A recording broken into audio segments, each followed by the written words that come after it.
Hello, lovelies. Everyone's got their panties in a bunch, and their tits are decidedly non-calm over this new report. Alternative Influence Broadcasting the Reactionary Right on YouTube, which then goes in and on to conflate a whole bunch of people that aren't reactionary and aren't right-wing in with a bunch of people who are far-right and reactionary and so on.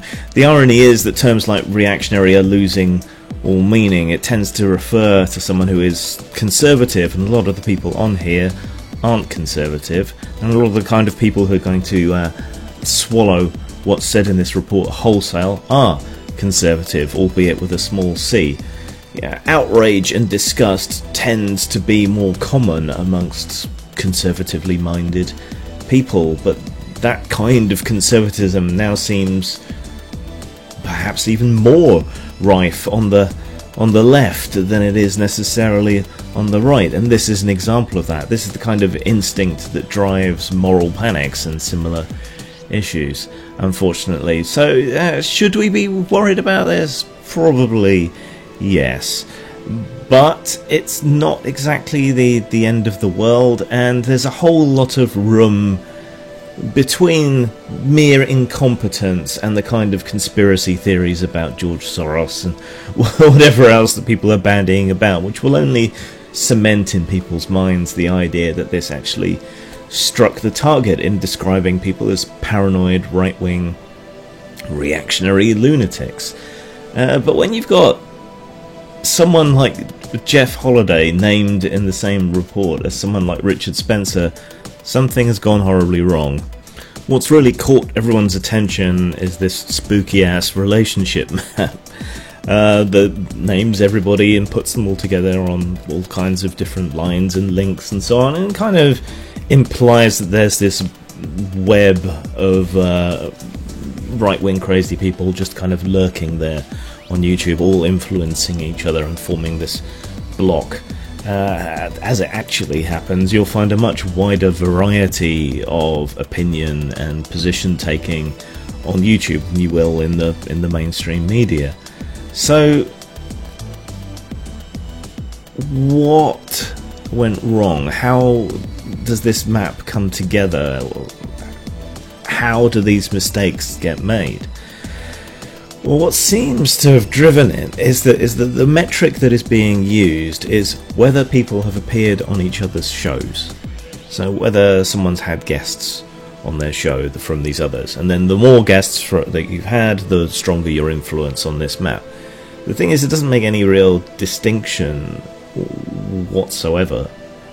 Whether they're on the show to be argued with, to engage in an internet slap fight, to just talk and be challenged, or to discuss their point of view or whatever, and that's how you end up with someone like Andy Horsky being put in as a big influencer, though he's changed his format again since, apparently, or Jeff Holiday appearing to be this massive influencer in this network, because Jeff and Nick, they have their show, they invite on people with all kinds of different points of view and, talk things out. There's just a kind of bit of friendly bants for the most part. Warski was running basically internet slap fights on his channel and had people on to fight and argue with each other. That's not exactly presenting some sort of united front or some kind of block of reactionary conservatism, because people were on there to argue. So, right from the get-go, the methodology of this whole thing is flawed. Massively, massively flawed. Not that anyone seems to have paid much attention to that, and this report is already appearing in the mainstream media again. Now, look, Hanlon's razor is formulated in many different ways. The way I heard it, the way I use it, is never attribute to malice that which can be attributed to incompetence. And reading through this report, I think incompetence is the way to go here. I mean, the methodology used to make this influence map is incompetent and doesn't demonstrate or show anything toward the conclusion that they draw from it all.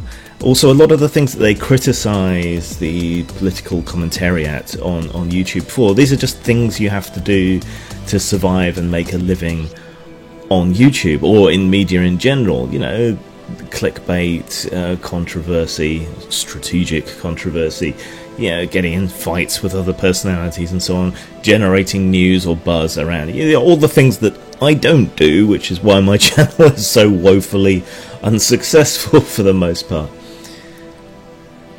So it's just incompetence, I think. It doesn't appear to be any kind of sinister motive here. It's just they're so blinkered by their own point of view and so bad at their job that they've ended up creating this, probably starting from a conclusion and gathering evidence to meet that conclusion, which is the same way that creationists operate. They start from God did it, and yeah, you're not supposed to start from a conclusion in science. You're supposed to start from the evidence and then create conclusions that can be tested and falsified. Not what's happened here.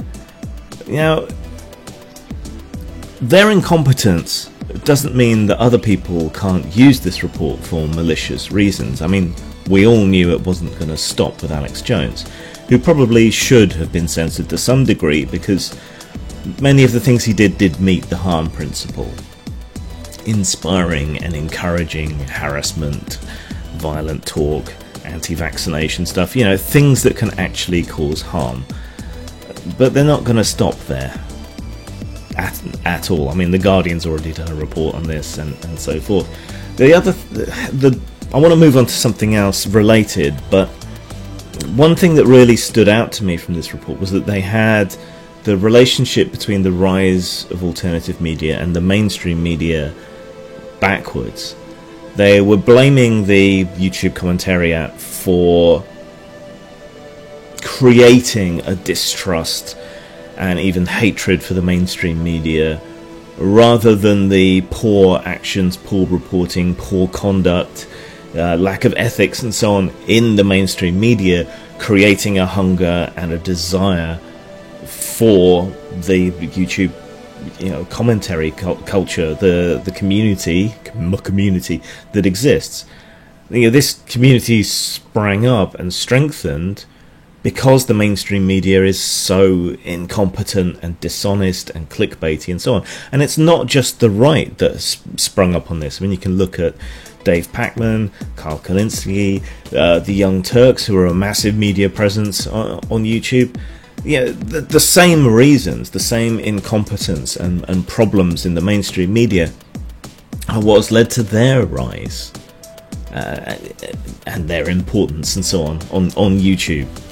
So, I mean, the whole report is trash, but that's not going to prevent anyone from using it. Yeah, this is the problem of people coming in with their preconceived notions and examining a culture that they just don't understand. But like I said, I want to move on to a couple of related things that seem to have got lost while this has been going on. While we've been fixated on this shitty report, a couple of other things have happened. ASMR creators are being censored, demonetized, and now they're having their PayPals frozen and their money taken away. So that's something that's concerning. Yeah, there's aspects to ASMR which can be described as pornographic, I suppose. In some cases, plenty of it isn't. But they're now facing censorship as though they were trying to post, you know, hardcore pornography on YouTube or whatever. And PayPal is sticking its oar in again and taking their money and closing down their accounts and preventing them from using PayPal. So that's an issue which seems to have gotten sidelined while all this has been going on. And also, you may have failed to notice that YouTube's terms of service have now been updated, so that any links that you post on YouTube, so mention in your video probably, or put in the information below, or link to, even though they've got certain approved links that you can use, but maybe if your home website has the code necessary to be linked from YouTube, this would count. But anything that you link to from YouTube has to conform to YouTube's community standards. So if, say, you're an artist and you have a Patreon And on that Patreon, you allow patrons who pay money to view lewd pictures of your characters that you've created, or fan art, or whatever else. That would be in breach of YouTube's standards. If you did a report condemning, particularly violent or nasty pornography, and you linked to some of the sites with the kind of content you're talking about, you would be in breach of the new regulation, whether you were just reporting on it in a negative way or whatever else. If you have a blog and you keep your more inflammatory views and your more fiery rhetoric to that blog, and you're fairly well behaved on YouTube, but you link to that, again, you're going to be falling foul of these new regulations. It's unclear whether, if you link to a site that links to a site, whether that would be in breach, but that's something else to think about. So while all this is blowing up, and I guess we knew it was coming, and it's incompetent, and people are going to be abusing this report in malicious ways, there are some more serious problems going on, both with YouTube and with censorship in general, that seem to have slipped everyone's notice. So I'm making you aware now.